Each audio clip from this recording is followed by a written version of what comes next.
25 de enero de 1991, hace 21 años, fue asesinada la periodista Diana Turbay por sicarios del extinto jefe del cartel de Medellín, Pablo Escobar Gaviria. Esta es una historia olvidada para muchos colombianos y desconocida por las nuevas generaciones. Soy Rafael Poveda y quiero invitarlos a que no se pierdan este especial de Testigo Directo que hemos llamado El fatídico secuestro de la hija del presidente.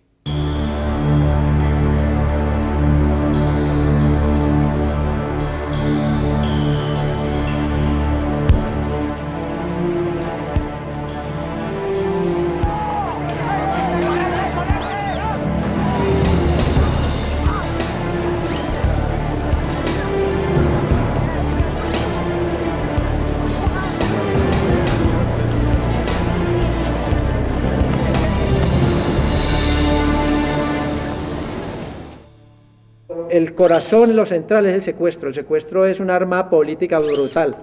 Mire las FARC están acabadas y el secuestro es la que las tiene a flote, es el flotador que la ha tirado.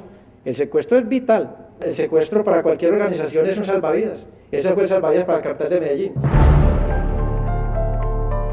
Después de más de 18 años tras las rejas, Jairo Velázquez Vázquez, alias Popeye, quien fuera el jefe de sicarios de Pablo Escobar, reconoce que el secuestro es el arma más importante que han tenido quienes quieren presionar al gobierno y obtener sus objetivos, sean los que sean.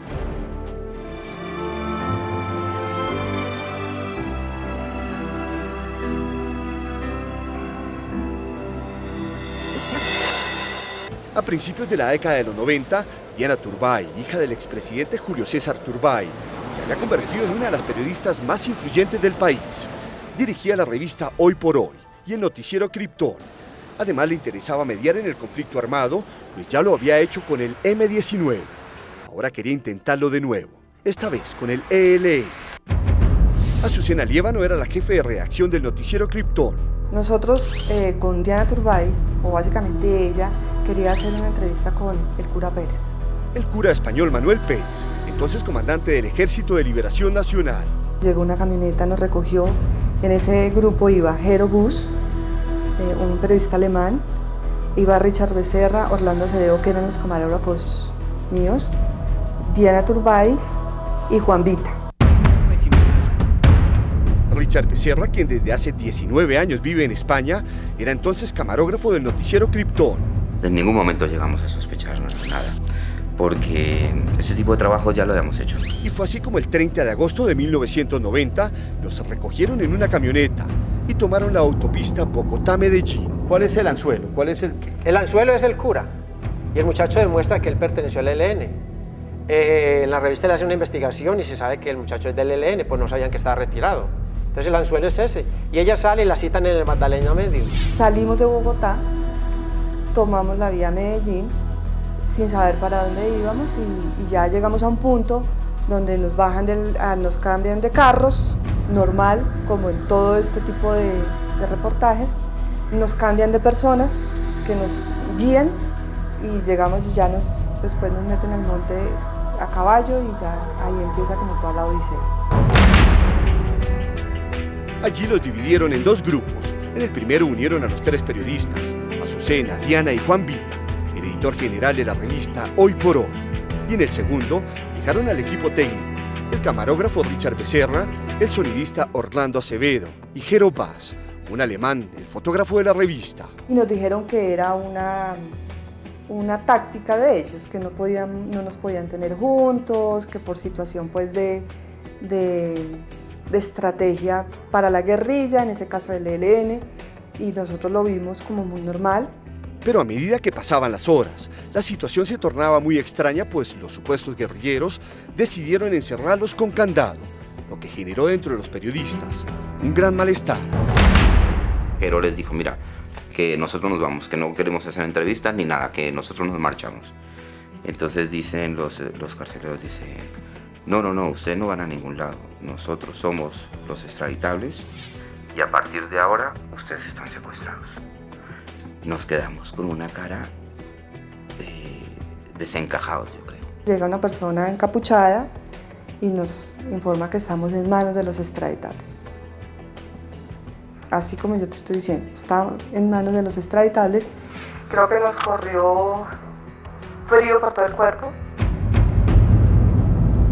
Así es, a pesar de su agudeza periodística, Diana Turbay fue engañada y secuestrada por el cartel de Medellín, con el único objetivo de presionar al naciente gobierno de César Gaviria para que no los extraditara a los Estados Unidos.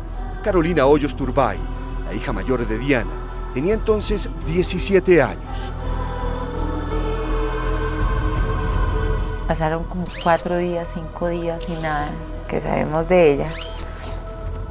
Y vinieron unos días súper angustiosos porque ¿qué será que le pasó a mi mamá? Doña Nidia Quintero de Balcázar, la mamá de Diana, al ver que no regresaba, inició toda clase de contactos. Yo empecé a sentir la preocupación, la angustia y empecé a llamar al entonces ministro de Gobierno y a preguntar cómo se podría hacer para averiguar por este caso. Empezaron a pasar los días, pude comunicarme con el doctor Turbay. Al exterior él se devolvió inmediatamente. Como a los 8 días, creo que fue El Espectador, una portada sale que interceptaron una conversación entre los hombres de Escobar y que dicen: tengo a la hija del señor importante, y era que estaba en manos de Pablo Escobar. No, pues ahí empieza Cristo a padecer, porque en manos del narcotráfico mi mamá era una cosa muy complicada. Bueno, no se pierdan en segundos detalles de lo que fue el cautiverio de Diana Turbay, contado por uno de los lugartenientes de Pablo Escobar.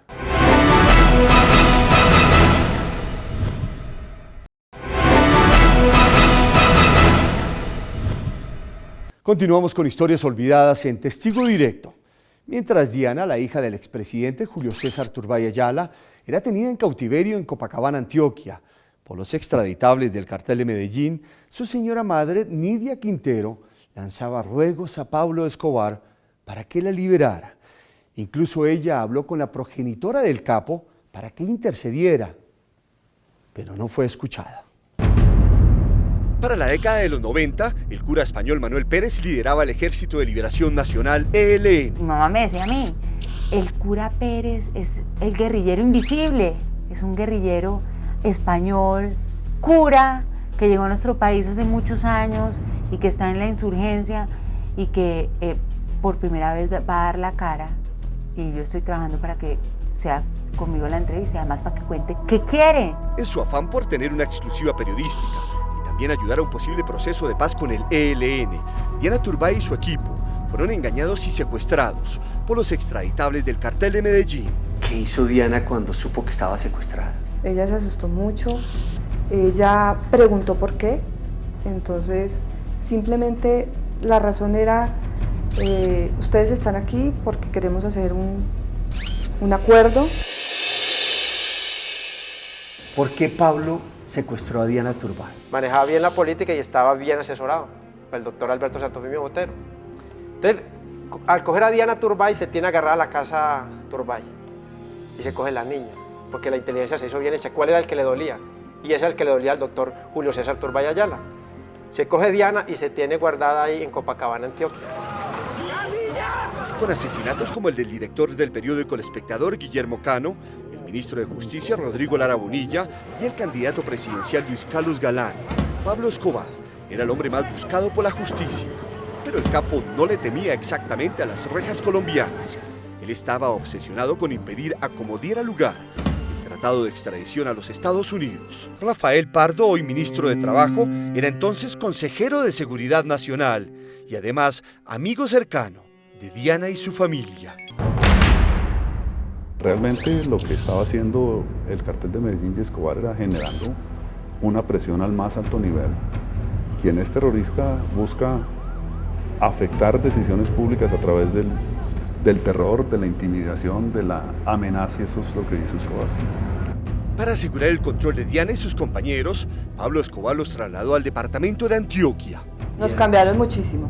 Nosotros estuvimos en varias casas en el monte, generalmente nos trasladaban en la madrugada por X o Y razón, pues una zona muy fácil. Nosotros estábamos en Copacabana, cerca de Medellín, una zona que era totalmente de Pablo Escobar.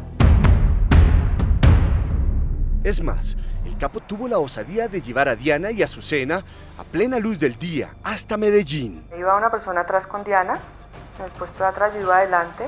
Al mediodía, centro de Medellín, mucha gente, todo el mundo alborotado, el tráfico, y ahí ya no podíamos hacer absolutamente nada, sino llegar hasta la casa donde nos iban a tener, nos tuvieron por un tiempo ahí y después volvieron y nos trasladaron. Nunca se intentaron escapar.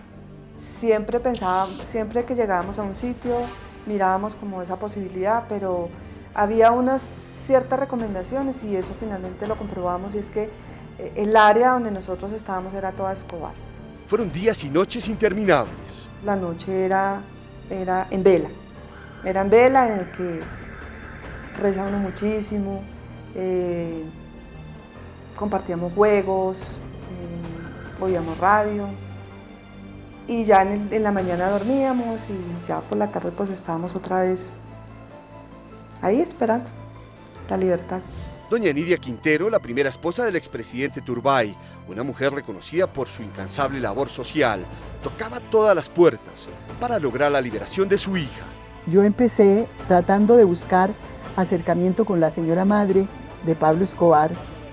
Doña Nidia, de su puño y letra, le hacía llegar sus súplicas a Escobar. ¿Cómo le llegaban a Pablo? A él le llegaban a través de un industrial de Medellín, que era Diego Londoño Guay. Le pedía clemencia, le mandaba unos santos a Pablo, unas cartas bien desgarradoras. Yo las leía, pues el patrón Correa no se conmovía porque él estaba en una pelea brutal. Porque él sabía lo que le podía pasar a un extraditable en un calabozo de los Estados Unidos de Norteamérica. Fueron varias las cartas que le escribía a Pablo Escobar, suplicándole, diciéndole que él tenía una hijita, que pensara en su hija, que si estuvieran en unas circunstancias semejantes, ¿qué haría él para tratar de salvar a su hija? Que yo le suplicaba, que le ofreciera a Dios, bueno, las cosas que una mamá en la forma más amable, porque yo quería despertar sus sentimientos.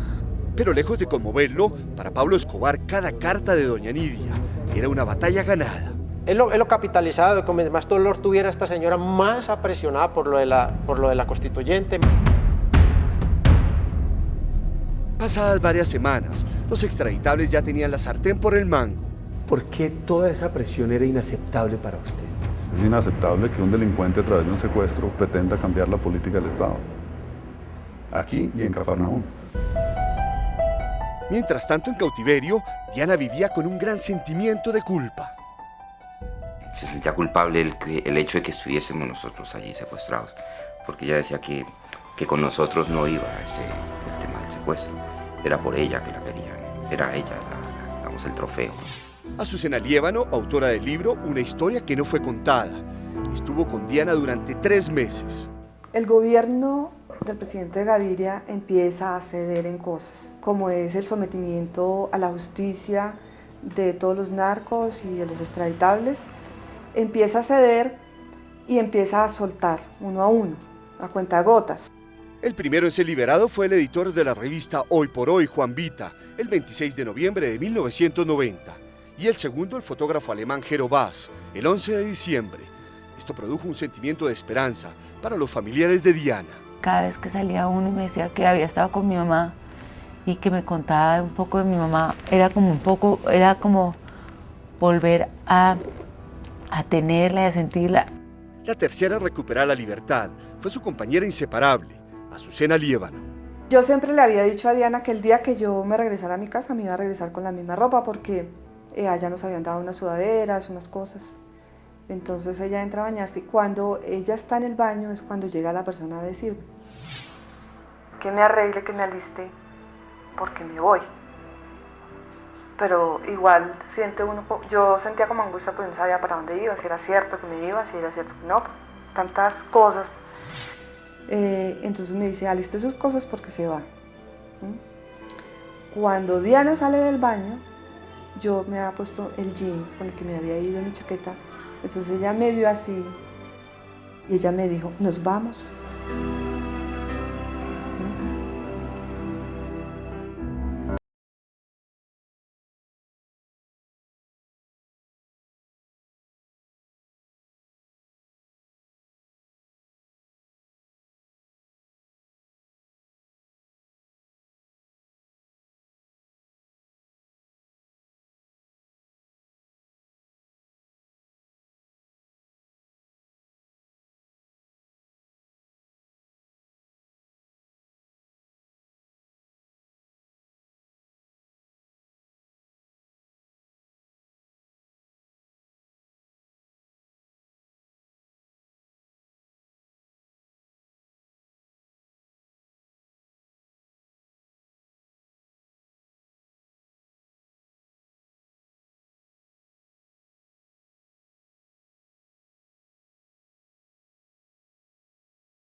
orden de ir al periódico El Colombiano.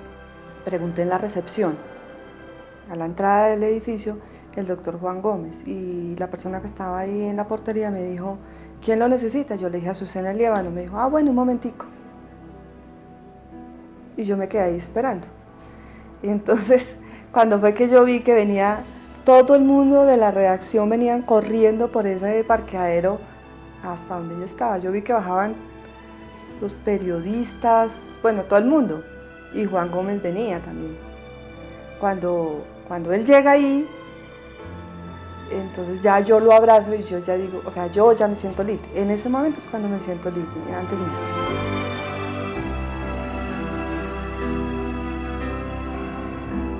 Bueno, 21 años después del asesinato de Diana Turbay, no se dejan de conocer hechos que sorprenden y que podríamos decir son desconocidos, como lo veremos en unos segundos.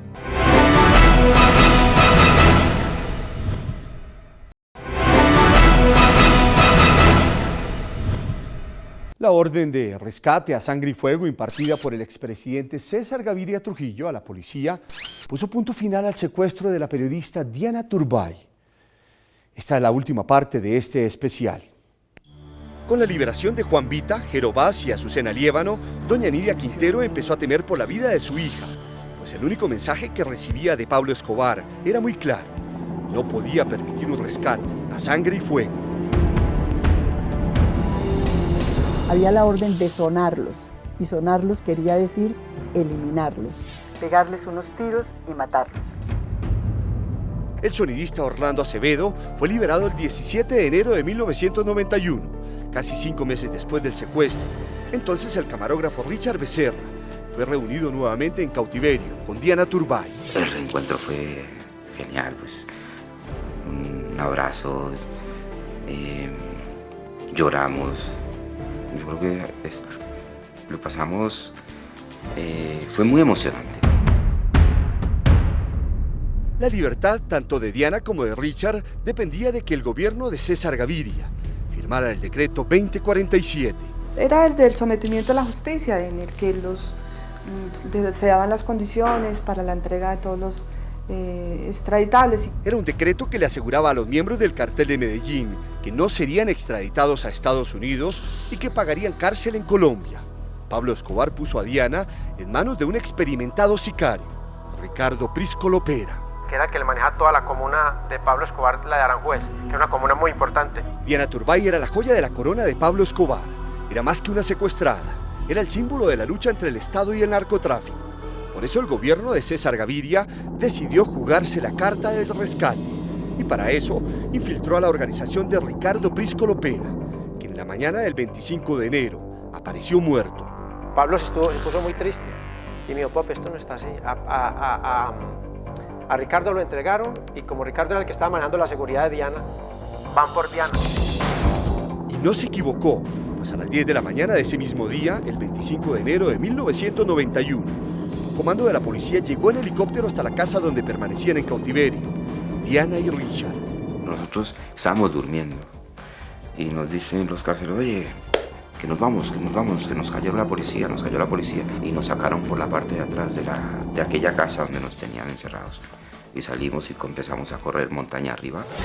Los secuestradores les hicieron colocarse sombreros para que la fuerza pública no los pudiera identificar desde el aire y los confundiera con los secuestradores. Yo me tiro al suelo y ruedo como unos 5 metros. Yo me hago el muerto. Me fui arrastrando hasta donde estaba la señora Diana. Y hablo con ella, le digo, ¿qué te pasa? Me dice, me han matado. Le digo, no te veo nada. Me dice, mírame la espalda. Y le miro la espalda y tenía un agujero muy pequeñito y un hilo de sangre. Le dije, yo no creo que esto haya sido como para que pienses que te vas a morir de esto, ¿no? Pero Diana sabía que su vida se extinguía. Entonces, como último deseo, le pidió a Richard que se escapara. Me decía, huye tú, escápate tú, que es el momento que te pueda salvar, ahora es el momento en que te puedes salvar. Y yo por un momento intenté como fugarme de allí, cuando levanto como a irme, de pronto vuelvo a escuchar disparos y ella me dice, muy consciente, ella me dice, Richard, quítate el sombrero, porque te van a disparar a la cabeza. Yo llevaba un sombrero blanco que nos habían dado los carceleros. Yo creo que era como para tenernos en la mira, ¿no? Sin embargo, Richard se arrepintió y se quedó con Diana hasta que la policía los encontró y los trasladó en un helicóptero a Medellín. Una noticia que rápidamente supo doña Nidia, de boca de uno de los escoltas del expresidente Turbay. Me dijo doña Nidia, liberaron liberaron a la señora Diana. Carolina, la hija de Diana, se enteró por los noticieros de televisión en un restaurante mientras almorzaba. Y yo siempre andaba con unos tiquetes a Medellín porque sabía que mi mamá estaba en Antioquia. Entonces los cogí, llegamos y estaba con la esposa de mi papá, entonces nos fuimos las dos y no le avisé a nadie. El gobierno nacional puso el avión presidencial a disposición de la familia Turbay para que se trasladara a la capital antioqueña. Mientras tanto, Escobar se sentía derrotado. Era un hombre frío como un témpano de hielo. En mi Pope nos quitaron a Diana. Esto se derrumbó. La primera en llegar a Medellín en un vuelo comercial fue Carolina. Yo atacaba llorando. Yo dije, quiero ver a mi mamá. Dijo, no, su mamá la estamos operando. Y yo lloraba desconsoladamente. El diagnóstico de Diana era muy complicado. María Emma Mejía era en ese entonces consejera presidencial para Medellín. Que era una cosa corazón abierto, pues era ya una situación tratando de salvarle la vida. Mientras tanto, Pablo Escobar en su caleta del barrio Prado de Medellín escuchaba atentamente la radio. Que se necesitaba sangre, que ya venía la mamá, que venía la hija, que venía el expresidente Turbay. Y él empieza a caminar, y oír el radiecito, y yo preparándome para salir. Pero luego de hacer hasta lo imposible, los médicos anunciaron que no le habían podido salvar la vida a Diana Turbay, quien estaba próxima a cumplir 41 años de edad. Al aterrizar el avión en Medellín, la primera persona que subió al avión fue María Emma Mejía, y María Emma me abrazó y me dijo, doña Nidia, Diana acaba de fallecer. Poco antes de las 3 de la tarde fue conducida al Hospital General de Medellín Diana Turbay de Uribe. Llegó con 3 heridas mortales y a pesar del esfuerzo de los médicos, 1 hora y media después falleció.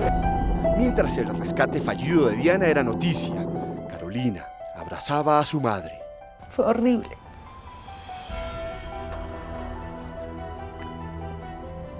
Mi mamá y yo teníamos los pies igual y los deditos igual. Entonces cuando la vi, pedí que me dejaran ver los pisitos. No, yo casi me muero. Y como a mi mamá le tocó huir, salir corriendo, se le rompieron todos los pies por debajo, por la planta del pie. Pobrecito. Ella debió sufrir muchísimo. Un encuentro igual de doloroso para doña Nidia. Al llegar directamente a la sala de cirugía donde ella estaba en una camilla, a abrazarla, a besarla, a rezar, no sé, en esta desesperación. Y realmente después de pasada 20 minutos o media hora, ya vino mi reacción dura contra el señor presidente. Es responsable el gobierno y el señor presidente de la República, porque con indolencia y casi con frialdad e indiferencia desoyó las súplicas que se le hacían para que no fuese rescatada, para que no fuesen rescatados, para que no se pusiera en peligro la vida de ellos. Días después, Pablo Escobar se reunió con los hombres que custodiaban ese día a Diana y que lograron escapar. El patrón habla con ellos y le dice, bueno, dígame la verdad, muchacho, porque el patrón no mataba a nadie por eso, y menos un bandido, él lo apreciaba mucho. Mata más un narcotraficante que un bandido. ¿Ustedes mataron a Diana o no? Dijo, patrón, nosotros la estábamos sacando, le pusimos un sombrero. Y Diana murió con una bala de fusil 7.62, y todas las armas de nosotros eran 5.56, 9 milímetros y 38. Por este operativo, la Procuraduría destituyó a los policías que participaron en el rescate. Yo pienso, lo que he pensado siempre, es que eran las gentes que iban de la policía a hacerlo. No estoy culpándoles.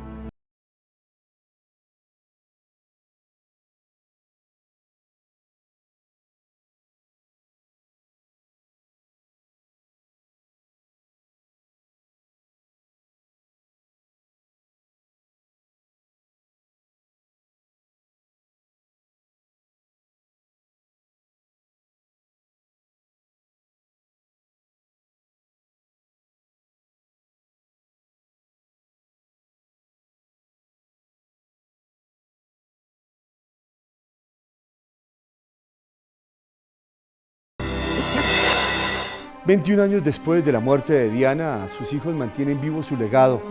Carolina, por ejemplo, es viceministra de Comunicaciones y Miguel acaba de ser elegido con una gran votación concejal de Bogotá.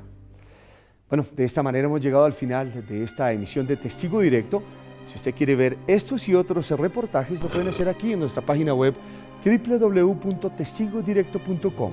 Y recuerde, el mundo cambia y usted tiene que ser Testigo Directo. Síganos a través de Facebook y Twitter.